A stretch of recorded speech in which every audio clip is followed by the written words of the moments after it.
आज NCERT exercise lesson number 2 की first question है इसका। A solution turns red litmus to blue, red litmus to blue, तो किस टाइप का सॉल्यूशन होगा? बेसिडिक होगा, और बेसिक सॉल्यूशन की पीएच मोर देन 7 होती है, तो इसमें डी आ गया, डी की ही 10 है, तो डी 10 चूंकि बेसिक सॉल्यूशन है। Second, a solution react with crushed egg shell, crushed egg shell, egg shell के ऊपर होता है calcium carbonate CaCO3 to give a gas that turns lime water milky, तो इनमें से कौन सा सॉल्यूशन है? तो CaCO3 से ना तो NaCl, ना LiCl, ना KCl, ये गैस नहीं निकालेंगे, केवल HCl पढ़ा भी आपने, plus 2HCl, CaCl2 plus H2O plus CO2, और यही CO2 गैस स्लेट लाइम के सॉल्यूशन को मिल्की कर देती है, लाइम वाटर को मिल्की कर देती है, यही गैस। तो तरह से सॉल्यूशन इसका आंसर क्या हो गया? B HCl। Third, 10 ml of a solution of NaOH is found to be completely neutralized. 8 ml of solution, 10 ml of NaOH neutralise करता है 8 ml of HCl। तो 20 ml इसका हो तो पता कितना जाएगा इसका?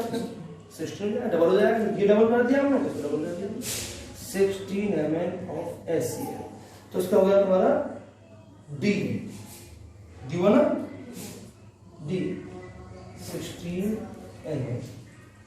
4, which one of the following types of medicines is used for treating indigestion?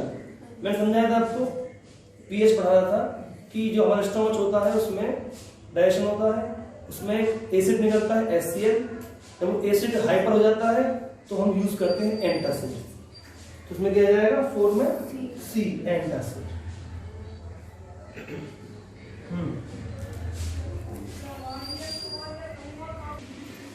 Next question है,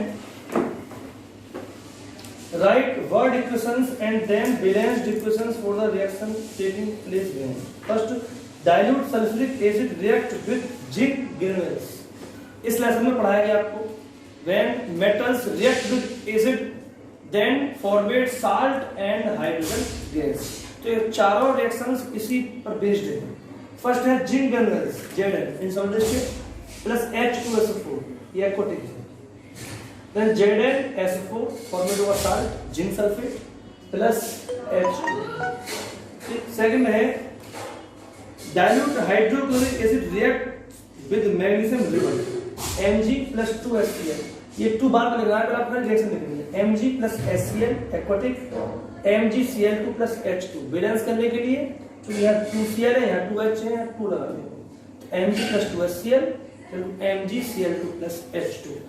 थर्ड है dilute sulphuric acid react with aluminium powder.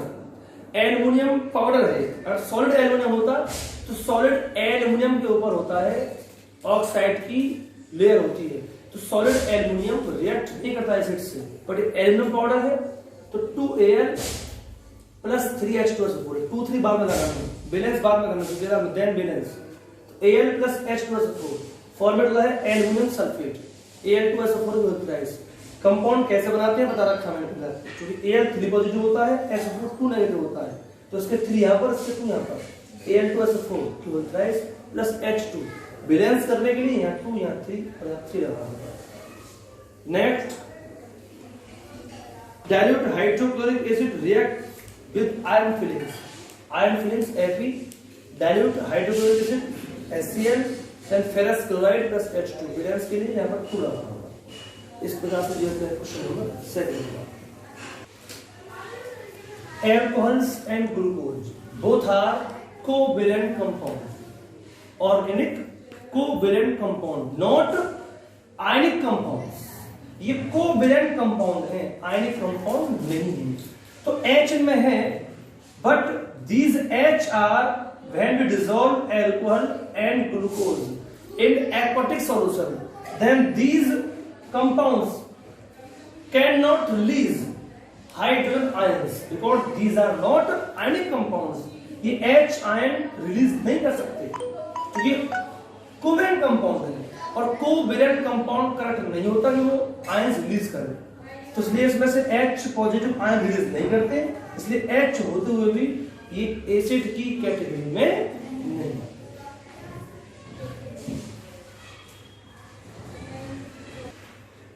Why does, seventh question, why does distilled water not conduct electricity whereas rainwater does? Distilled water is a pure water, colorless, smellless and tasteless. तो distil water में ions नहीं होती, तो actually conductivity जो होती है electric conduct due to presence of ions, वो ion presence के कारण होती है। But in case of distil water में आयंस नहीं होते, there are no ions in distilled water. But when rain falls, then many types of gases as NO2, CO2, SO2 dissolve in water and formate acids. This type of rain called be acid rain. So in rainwater, some quantity of acids are present. So ions are present in rainwater. So rainwater is the conductor of electricity, but no distilled. Why do acids not show acidic behavior in the absence of water? Water मिलाने पर aquatic solution बनते हैं और आपको इस lesson पढ़ाया गया है एक्वाटिक सॉल्यूशन में ही कौन आते हैं, आयंस आते हैं। जब 100% कंसंट्रेटेड एसिड्स होंगे तो इनमें H आयन रिलीज नहीं होंगे। In absence of water there are no presence of H positive ions because H positive ion are present in only aquatic solution. So in absence of water, H ions are present, and in absence of H positive ions, concentrated acids are not conductor of electricity. Yeah, no, so not shown acidic behavior. Acidic behavior किसमें होता है? जब H positive ion आते हैं और water जब तक ना होगा ये H positive ion रिलीज नहीं करेंगे, और in absence of H positive ions ये acidic behavior रिलीज सो नहीं करेंगे। आरएनएस कॉन्सेप्ट के according acids are the compounds या substance which release H positive ion in presence of water या in aquatic solution. Question number 9, इसमें A, B, C, D, E compounds हैं, solutions हैं जिनके pH 4, 1, 11, 7, 9 और pH स्केल के according पढ़ाया गया था आपको कि जो pH स्केल में 7 पॉइंट होता है, 7 पॉइंट होता है तो होता है न्यूट्रल का, और लेस देन 7 एसिडिक, मोर देन 7 बेसिक। जितना लेस देन 7 होगा वो उतना स्ट्रॉन्ग एसिड होगा, जितना मोर देन 7 होगा उतना स्ट्रॉन्ग बेस एल्कलाइन होगा, बेस होगा।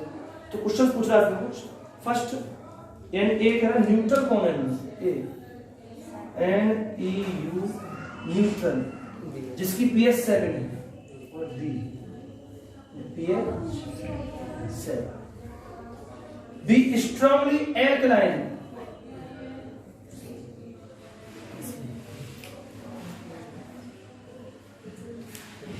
जिसकी मोर than 7 11 C pH 11। C B strongly acidic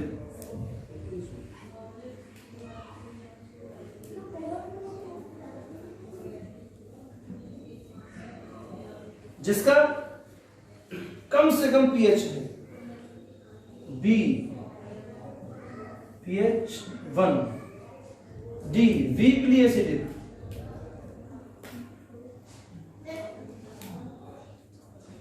जिसका pH तो 7 से कम है बट ज्यादा कम नहीं, A pH 4 और E वीकली एल्कलाइन। ये जाएगा बच्चा कौन सा? ई। सीधी बात है, पीएच जितना ज्यादा कम होगा उतना एसिडिक ज्यादा होगा, पीएच जितना ज्यादा अधिक होगा उतना बेसिक एल्कलाइन ज्यादा होगा। Arrange the pH in increasing order of hydrogen ion concentration. Arrange कीजिए, पहले पीएच 11 उससे ज्यादा होगा, पीएच 9 उससे ज्यादा होगा, फिर पीएच 7 उससे ज्यादा होगा, पीएच 4, फिर पीएच 1। ये इंक्रीजिंग ऑर्डर है हाइड्रोजन आयन कंसंट्रेशन। कितने हो? 6 क्वेश्चन रह गए। Try to solve yourself. Questions मैंने करा दिए सारे, इनको स्वयं करने का ट्राई करें।